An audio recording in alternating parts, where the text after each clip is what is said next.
কারো প্রিয় মানুষ হওয়ার যোগ্যতা আমার নেই। প্রেমে তুই ছিলি আপন, ডায়েরির পাতায় লেখা শুধু তুই আমার জীবন।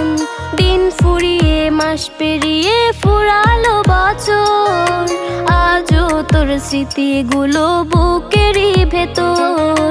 রং পেন্সিলে নয়তো ছবি মনেতে আঁকা, তোর স্মৃতি স্বপ্নে রোজই দেয় আমায় দেখা। ভুলতে পারছি না তোরে, ভুলতে